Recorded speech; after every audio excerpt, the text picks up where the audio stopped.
welcome to San Diego Comic-Con. My name is Devin Kogan. I'm a senior writer at Entertainment Weekly, and I am so excited to be here in EW's Comic-Con studio.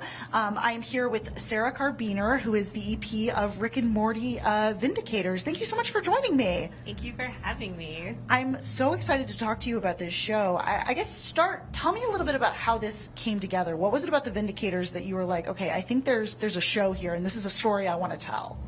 Well, when me and the other writer on the episode first wrote Vindicators, we just had so much fun coming up with the characters and like developing these really like long, involved, insane backstories. So when Adult Swim was like, oh, do you want to make some Vindicators shorts and we're going to make a series of them, I was like, yes, please, yes. We absolutely want to do that. So you already had, like, in your head, like, a lot of things that you were like, I think we could, I just had all this backstory in my head. Yeah, and they're also just, they felt so three-dimensional. Like, that's every side character in Rick and Morty. But these in particular, like, it just felt they were so fully lived in already that, yeah, stories popped in our heads, like, right away. That's the best. And yeah, I'm curious, when you're creating a spin-off like this, how much do you want to sort of stay true to sort of like the existing Rick and Morty style and universe while also sort of like forging a little bit of your own path? Yeah, well, I think the biggest thing we wanted to stay true with was we didn't want to do anything that discredited the original episode. Like, we wanted to make sure we kind of preserved that story and like, because I just kind of felt like it would be distracting and not cool. But when we did the shorts, we went nuts with the tone. Like, we just have... there's 10 of them, and they're all wildly different.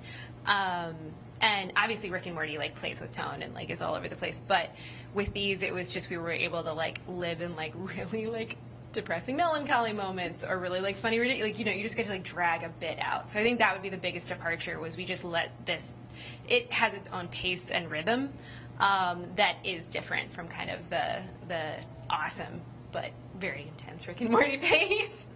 Yeah, but sometimes it's the best where you get to sort of carve out your own thing. And I imagine, like, especially, like, the format of the short would allow you to, I mean, that's a little constricting, but also I feel like that allows for some fun creativity. Oh, yeah, I mean, that was the number one thing that was appealing. Besides getting to revisit the character, that was, like, the most exciting thing about working on these was when you're working on something so short, it kind of sets you free. And you can just, like, make big, wild, bizarre choices and, like, see them through all the way. And so, yeah, like, a lot of these shorts are moments that would probably have no place in a 21-minute episode of television, but they get to live in this little series. That makes so much sense. And, the original episode is such, like, a love letter to all these, like, fun, weird superhero tropes. And, we're here at Comic-Con, the land of superheroes. What were some of, like, the superhero tropes that you wanted to, like, explore with these shorts? I think the biggest thing we wanted to explore was the moments when you don't, like, the moments, like, that the Vindicators wouldn't be proud of. Like, the moments that superheroes kind of would hide from their PR people, and like the moments like because like I think we think of the Vindicators too as a working family that's really started to hate each other. So that all obviously falls away when you're out in a battlefield fighting like some alien race. Like you work together, like you avenge. But when they're back on the ship and bickering and like being petty and mean with each other, it's like that's what we really wanted to show, because at the end of the day it's like when your job becomes your life and your coworkers are your family, you love and hate them the most.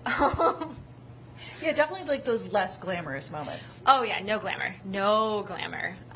Any glamour that there is in the series gets like punished. There's no glamour.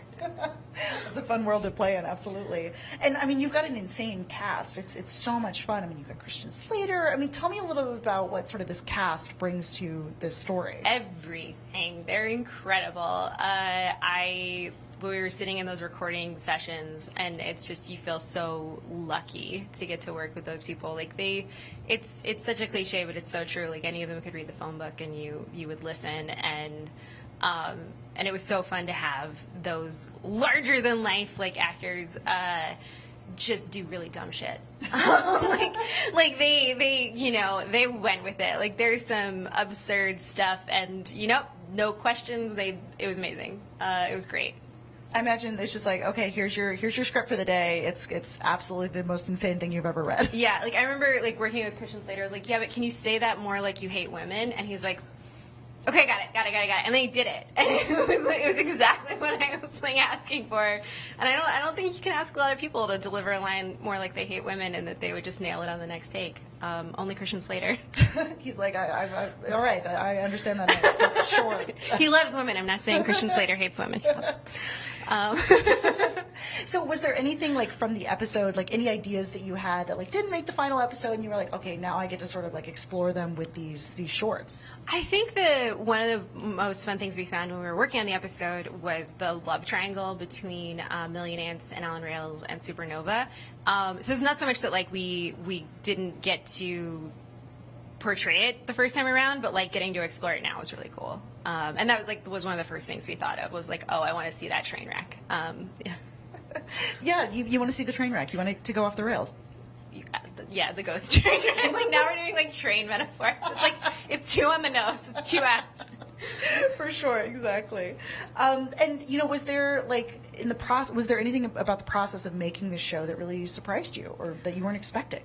I mean, this is going to sound bad, but I was really, really surprised by just how much like fun it was and how easy the collaboration was. And that's not to like say that making other stuff has been terrible, but there's always sort of, you know, you hit moments where it's like you come to a crossroads creatively and like hard conversations have to be had. And there was like none of that with this. It was just such smooth sailing. Like the animation studio, Atomic, was just, they were incredible. Like, you know, everybody involved just, yeah, we were all down to make the same thing, which was great. That makes sense when you're like all on the same page. And yeah, and it's not the most common, so it was really nice. Yeah, is there something you got to do like for the first time on the show that you were really excited about?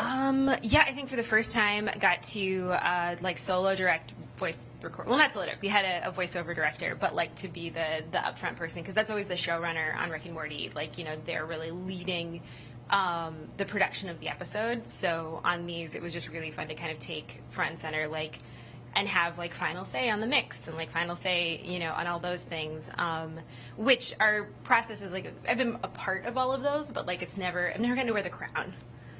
So that was very cool. Yeah, especially I imagine like sort of getting to, you know, direct these actors would, I imagine, would be so much fun. So much fun. So much fun. And they're just, they were also like generous and just game, and it was great. It was great. It's the best. Very repetitive because they were amazing. For sure. But thank you so much for joining me and talking with me, and thank you everyone at home for tuning in. Make sure to stay tuned to EW.com all throughout the weekend for all your San Diego Comic-Con coverage. And thanks again. Thanks again for being here with me.